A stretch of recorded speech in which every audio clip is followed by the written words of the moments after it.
So your pals are all crazy about Elden Ring, and you have no understanding of what it is, do you? Don't be concerned, filthy tarnished. In no time, you'll be fighting eldritch monstrosities and producing the best steel. What is Elden Ring? Elden Ring is a dark fantasy action role-playing game, RPG, developed by From Software, the studio behind the phenomenally successful Dark Souls series. When it was announced at E3 in 2019, it swiftly rose to the top of several most anticipated lists, thanks to the participation of Game of Thrones author George R.R. Martin. Martin went off to work on video games for a while rather than finishing The Winds of Winter and A Dream of Spring, much to the displeasure of book lovers worldwide. That's Elden Ring's elevator pitch, and we'll go over it in more detail later, but first, let's talk about the critical response. To put it in simple terms, Elden Ring has become one of the top games in the world based on the most reasonable standards. To see what we mean, take a look at the sea of flawless review scores from various publications. Take a new voyage with us, Tarnished, with this wisdom in mind. The world of Elden Ring is intimidatingly large, yet despite spending so much time grinding through it for assessment, players can't wait to return and experience more of it unfold. It may not sound like much of a compliment, but trust us when we say that after spending 50 hours or more on a video game for review, you don't want to put any more time into it unless it is really outstanding. Now, let's talk about From Software, George R.R. Martin's participation, and how can you get started with Elden Ring. What is From Software? Bloodborne, Sekiro Shadows Die Twice, and Dark Souls series are all developed by From Software, a Japanese video game firm. While From Software has been producing games since the mid-1990s, the company rose to prominence after the release of Demon's Souls in 2009, which is likely Elden Ring's catalyst for the development. Due to its amazing level of detail, brilliantly cryptic storyline, and bone-crushingly tough fighting, Demon's Souls rapidly became a fan favorite. That last aspect is crucial when analyzing where Elden Ring's hype originated from. Many people praise Demon's Souls for being difficult, but still rewarding, similar to vintage Nintendo Entertainment System games like Contra or Battletoads. Following Demon's Souls, From Software's recognition and prestige expanded with each significant release, culminating into Elden Ring. What was George R.R. Martin's role in Elden Ring? Much of Elden Ring's setting was co-written by Martin and directed by Hidetaka Miyazaki. However, in respect of just how they present wonderful stories, they couldn't be more different. Martin is famed for his painstakingly detailed narratives, whereas Miyazaki prefers to leave much to the imagination for the audience. In an interview with The New Yorker, Miyazaki discusses how he set particular constraints for Martin to ensure that From Software's design remained central to Elden Ring's theme. In his games, Miyazaki has stated that the plot should always enhance the gamer experience, and if Martin had created the story, he would have been concerned that they may have to stray from that. He intended for him to be able to write openly without being hampered by some arcane mechanism that might need to be changed later.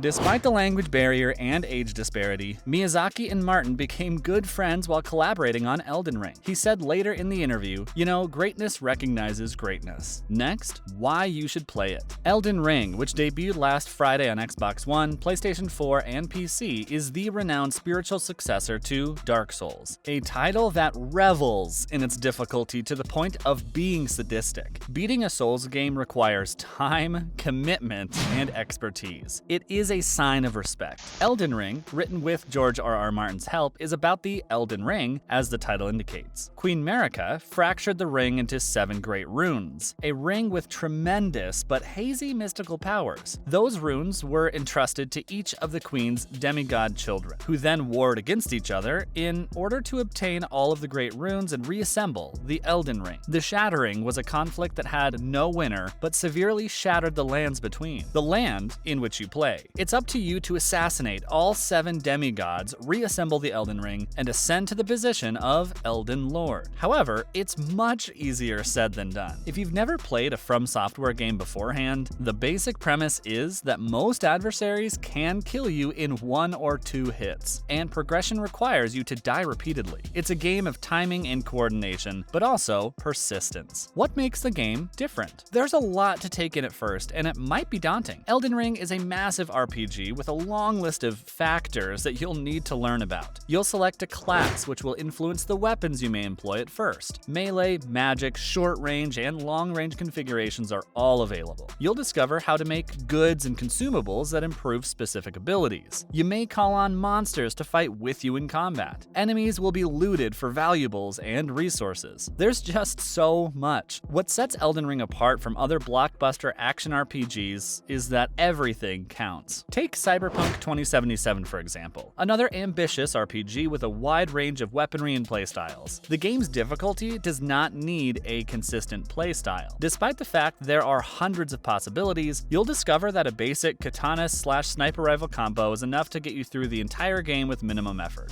Next, there's never a dull moment. You must have it all together to go through Elden Ring, to avoid being bamboozled by your foes who have a high possibility of killing you repeatedly. You must have the appropriate buffs, armor, and consumables equipped and hotkeyed for swift execution. Death, however, comes with a lesson. If one strategy doesn't work, try something different. The RPG aspects eventually come together. Combat is similar in nature. Elden Ring's movement is clumsy. It's not meant to let you hack and slash your way through a space. Instead, it is designed to make every attack, block, and fast roll count. To get it, it takes around 12 hours and countless fatalities. But the beauty of Elden Ring is that you never truly get it. Each new region or important antagonist presents a new difficulty, and overcoming them is a continuous, recurrent process that leads you from "there's no way I can do this" to "I can't believe I just accomplished that." It would be a mistake to state that Elden Ring is all hard labor with a happy ending. It may be downright aggravating at times. When a poor auto-target or an unreliable camera snatches victory from you in a game that was supposed to be challenging, it might also seem cheap. Elden Ring's tenacity can be exhausting at times. No opponent should be underestimated, and death is always only a few missteps away. There's a shocking lack of internal logic. One minute you're slaying a genuine demigod, and the next you're murdered by a tiny handful of swings from a grunt soldier's sword. Even still, unless you've played past From Software games, the physical sensation of happiness and relaxation that Elden Ring consistently provides will be unlike any other AAA game you've played. The most terrifying aspect of Elden Ring for players all across the world isn't its difficulty, it's the game's size, which is colossal. Next, the game's progression. Consider how it evolves to make a sense of Elden Ring's scale. You begin your journey in one of the lands between. You explore the environment, killing terrible animals and completing dungeons and side quests. Then, there's a gigantic demon in the end, with a demigod boss. When you defeat that boss, a new selection of the lands between appears, and you must repeat the process. The regions that appear following each big boss encounter are large and heavily stacked with enemies to fight and sights to see. The lands between are calm and peaceful at times, and gruesome at others, but they're always enticing to visit. Adventures through the lands between are a dream between nightmare dungeon fights. However, it is a time-consuming fantasy. Lastly, the game demands patience. Remember that anything in this game has the potential to kill you. This makes exploring more difficult. In most RPGs, getting one hit killed by a new monster means returning to the region when you're stronger. It might be difficult to distinguish if any adversary is strong because you aren't leveled up enough or because the game is difficult in Elden Ring. It's usually the latter, but not always. Gamers have spent endless hours attempting to defeat dungeon bosses before choosing to come back when they're stronger. You may envision someone who only has the leisure to play games for an hour or two at a time at certain times. Consider how much of their budget gaming time is spent being battered over and over by the same tiny boss. In an hour, you can see a lot of the lands between, but you may also see almost nothing if you can't get beyond a difficult hurdle. This is a game that benefits greatly from long durations of continuous play, which is a luxury that a lot of people don't have. So, if you've never played a Dark Souls game before, should you play Elden Ring? Yes. The obstacles are great, but the rewards are much greater. Many people would rather ask themselves if they have 100 hours free in the next month or two, because you're not going to make it if you don't. Thanks for sticking around till the end of the video.